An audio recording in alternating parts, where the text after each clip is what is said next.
আলু আর চিকেনের পাতলা ঝোল খেয়ে খেয়ে বোর হয়ে গিয়েছিলাম। তো ভাবলাম আজকে অন্য কিছু একটা ট্রাই করা যাক। তো এর জন্যই প্রথমে একটা কড়াই নিয়ে নিলাম, সরি ফ্রাইং প্যান নিয়ে নিলাম।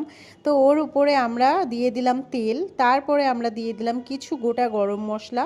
আর এরপরেই আমরা দিয়ে দেব যেগুলো তোমাদের দেখালাম কিছুক্ষণ আগে, টমেটো, পেঁয়াজ, আদা, রসুন, কিছু কাজু বাদাম আর লঙ্কা তোমাদের ঝাল মতো।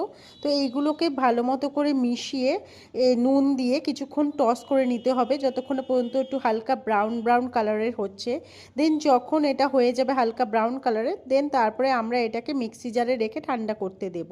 এরপরে ওই সেম ফ্রাইং প্যানেই তোমরা দিয়ে দেবে সামান্য জিরে, তারপরে চিকেনগুলো দিয়ে ভালো মতো করে নাড়াচাড়া করে নেবে। আর চিকেনগুলো যখন কাটছিলাম সদ্য ফ্রিজ থেকে বের করে করছিলাম, তো একে তো মানে প্রচণ্ড জল ছিটকাচ্ছিল এদিক ওদিক, আর তার সাথে আমার হাতের অবস্থা মানে পুরো মানে আমি জোর পাচ্ছিলাম না, পুরো শূন্য হয়ে গিয়েছিল হাত, অবশ অবশ লাগছিল। তো যাই হোক, ওই পেস্টটা দেখো রেডি হয়ে গিয়েছে।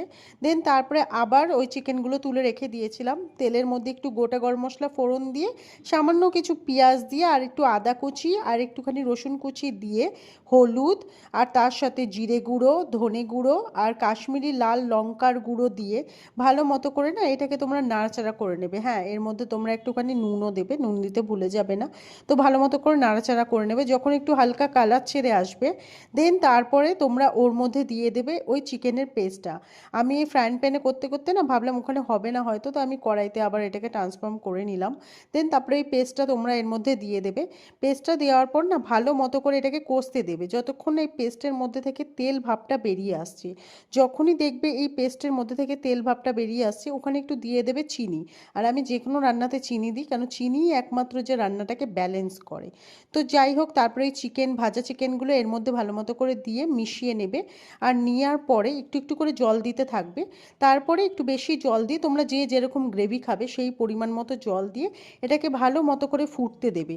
দেখো আমার এই চিকেনটা অলমোস্ট ভালো মতো করে ফুটা হয়ে গেছে। আর নামানোর আগে একটুখানি তোমরা এর মধ্যে গরম মশলার গুঁড়ো ছিটিয়ে দেবে।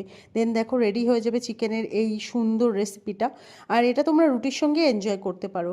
তো চলো, ভিডিওটা ভালো লাগলে প্লিজ একটা লাইক করে দিও অ্যান্ড চ্যানেলটা সাবস্ক্রাইব। দেখা হবে পরের একটা ভিডিওতে, ততক্ষণ যেন টাটা, লাভ ইউ।